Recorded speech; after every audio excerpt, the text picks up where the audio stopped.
Welcome back. All right, so I chose the Cincinnati Stingers for today's video. I'm looking at 5 players who've had a really good first quarter of the year. 5 players who have not had as strong of a first quarter of the year. There was no particular defining characteristic I was using for any players for this list, so there are other players off to really strong starts that aren't on the board, and players off to slow starts that aren't on the board either. Just 10 players I wanted to talk about. So we're going to start off with Brock Boeser, which shouldn't surprise anybody. He has 17 goals, 9 assists, 26 points through 23 games. He is the number one goal scorer in the league. I don't expect him to stay there, but I do think he's got a good chance of breaking last year's totals when it comes to goals. Last year in 74 games, he had 18 goals, 37 assists, 55 points. But as he's stated in interviews, he's happy right now. Very content with hockey and life in general, and it shows in his play. Now, if you're looking for the career high in goals, that's back in 2017-2018 when he had 29 goals. That was in 62 games. And yeah, the sky seemed to be the limit for him at that point, so we're back to that. Brock Boeser being worth the $6.5 million cap hit he currently has. That cap hit is through 2025. Currently, the Canucks are number 2 in the Pacific. Brock Boeser at 26 years of age. He's going to be due for a bit of a raise if he keeps playing this way. If not, then we'll see what happens. But there's been a lot of trade rumors with Boeser over the years. I'm glad they never came to fruition. I'm glad he's still in Vancouver. I know there are Canuck fans that would disagree with me, but there you are. In Tampa Bay, Nikita Kucherov, it would seem it's odd I'm putting him on the board. But if you look at the numbers, he's off to an insanely good run right now.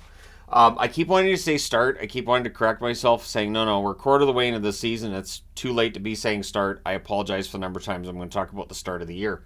So in 22 games so far this season, 15 goals, 22 assists, 37 points. He's getting near 2 points per game. Last year in 82 games, he had 30 goals, 83 assists, 113 points. So he's on pace to destroy the 30-goal mark he had last year.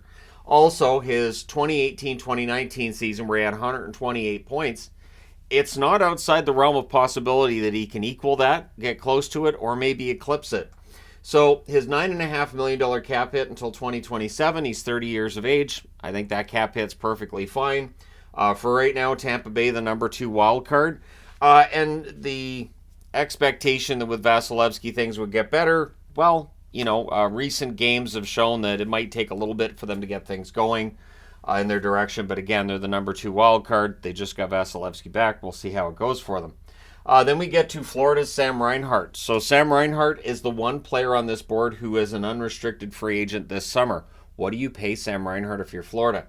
So he's 28 years of age. That's the first. If you're going to look at red flags, what are normally the red flag contracts? They're the contracts given to guys who are 29 and over, long-term deals. So that's likely where we're going to see things go with Reinhart. How much is that cap hit going to be? So it's a $6.5 million cap hit this year, and he's worth it. 22 games, 15 goals, 12 assists, 27 points. Last year, 82 games played, 31 goals, 36 assists, 67 points. So his totals were good last year, but this year they're fantastic. And in 2021-2022, he had a career-high 82 points. I believe that was in 78 games. And right now, Florida's number 2 in the Atlantic. So behind a Boston team that looks very vulnerable right now to a team potentially passing them. So for Florida, they may very well end up being first in the division unless Toronto can figure it out, or Detroit, or Tampa. It suddenly looks pretty wide open when you look at the Atlantic Division. But I'll be curious to see what Florida does with Reinhart, what his ask is, and whether or not they can get a contract done. Do they get a short-term deal done, or do they give him the full 8 years? We'll see. Robert Thomas, speaking of players on 8-year contracts, Robert Thomas is 24 years of age, and this year in 21 games, he has 8 goals, 14 assists, 22 points. It's been a nice bounce back from a down year last year, where he had 18 goals, 47 assists, 65 points, and the year before that, he had a career high of 77 points. So Thomas is a pretty good bet right now to pass that 77-point total, probably end up in the 84-85 point range if he keeps playing like he is. And St. Louis is a number 1 wild card. So as crazy as the West has been, St. Louis right now is in a playoff spot. Robert Thomas is signed to a contract worth $8.125 million till 2031. So he's there for a while.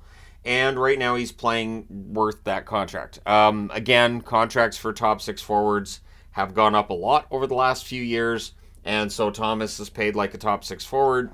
and he is playing like one as well. So Kyrou, of course, has the twin deal, but again, as I mentioned, I only have one player limit for each team. Although comparing Thomas and Kyrou is something I can do in a video at some point soon. Just have the two side by side, talk about how their contracts are identical, and then go through the numbers. But I'd have to get into all the advanced stats on that too. Now, Filip Forsberg has been quite the story for a Nashville team that's won 6 in a row. So last season, he only played 50 games due to injury. 19 goals, 23 assists, 42 points. So it was a bit of a down year from the year before where he had a career-high 84 points. But this year, he's on pace to eclipse that. 21 games, 12 goals, 15 assists, 27 points. And one of those 12 goals was the overtime winner last night. So he has an $8.5 million cap hit until 2030. He's 29 years of age. So again, you're looking 7 years down the road. You're looking about 36 when that contract is up. I mean, is that old by an NHL player standards? Yes, but by a star player standards, it's usually when they're winding down a bit. But for Nashville, they're the number 2 wild card. All of a sudden, they're in a playoff spot. And again, St. Louis being a number 1 wild card tells you the West is really wide open, and that makes things more fun when you're covering hockey. Although for power rankings, it makes them just an absolute nightmare. Then we get into the slower starts, and I wanted to talk, there's the starts word, slower first quarter of the seasons. Dylan Cozens, 22 years of age. So that's something that's important to point out. Cozens is young. So having a bit of a down year, not necessarily a big deal. 20 games played this year, 4 goals, 5 assists, 9 points. Last year in 81 games, he had a career-high 31 goals, 37 assists, 68 points. The expectation was that he would, at least keep that up, if not get better. He's on pace for about 37 points this year, which would be a disappointment. His cap hits $7.1 million until 2030. So it's a high cap hit. He's not achieving the points that would be necessary for that cap hit to look like a bargain.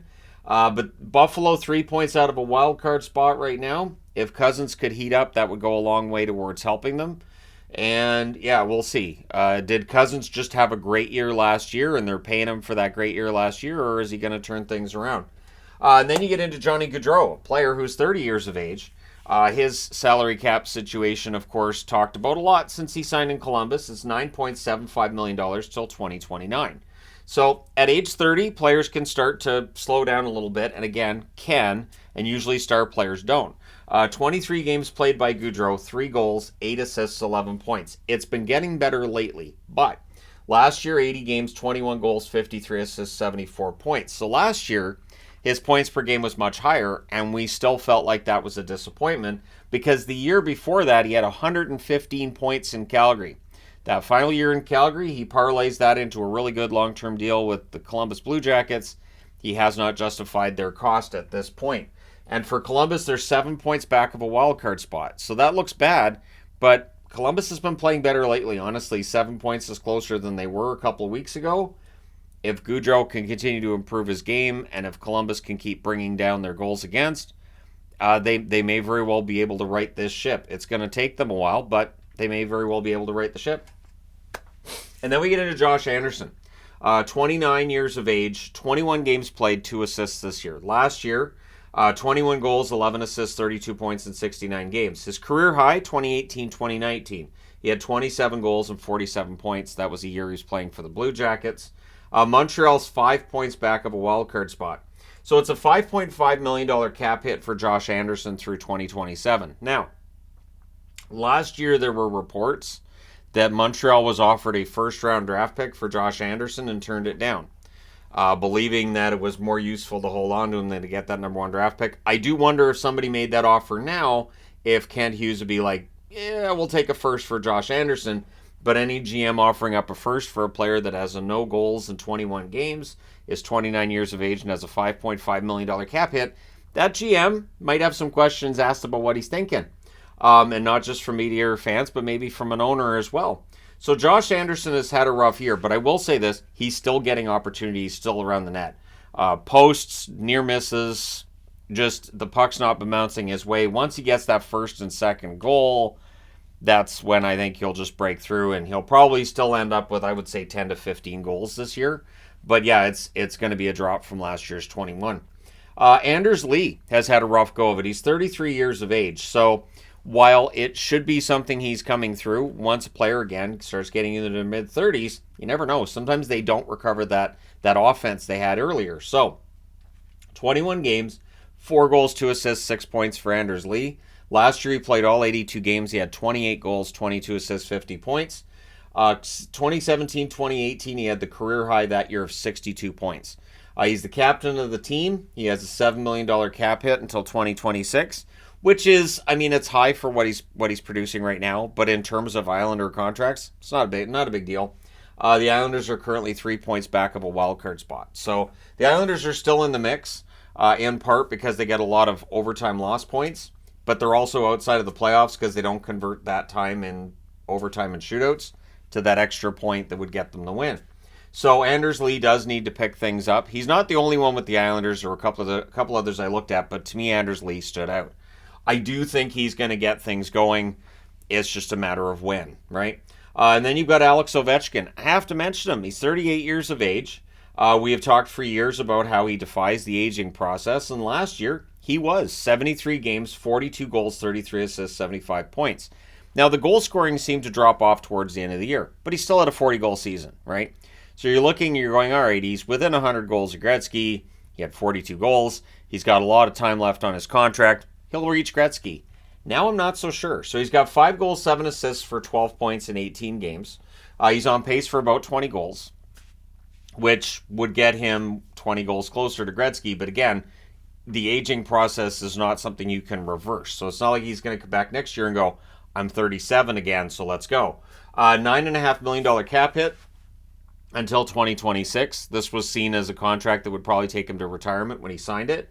And it should, but I do wonder with Ovi, I think, and the thing that's standing out to me, and I've talked about this in reviews, it just doesn't feel like he's as dangerous as he was, and players are not giving him the space that they used to. I think they're more readily willing to challenge him on every play, and I think we're starting to see that frustration with him because he can't do what he was doing, say, 10 to 15 years ago. You just can't. Your body says, yeah, we don't do that anymore. I guess you didn't get the notice, and it feels like that's what's going on there. Now, the Capitals are 3 points back of a wild card spot, but they have 5 games in hand on the team in the number 2 wild card spot, so which would be Tampa. So, I mean, are they back of a playoff spot? Yes, but if you look at points percentage, they're still in pretty good shape, especially considering Ovi having that down year.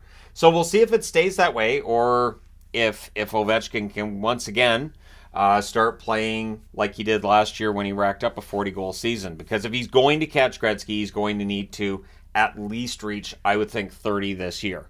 30, 35 this year, and then next year he'd have to be in that range as well in order to be likely to pass that record 2 years from now.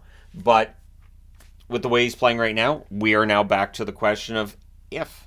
So I know I did the video, I think it was 2 years ago on, it's when, not if, he's going to pass Gretzky. Now it's back to if. So let me know your thoughts in the comment section below as always. And one question I have for people watching this is simple. Of the players who've had a really strong first quarter, which ones do you think fall off?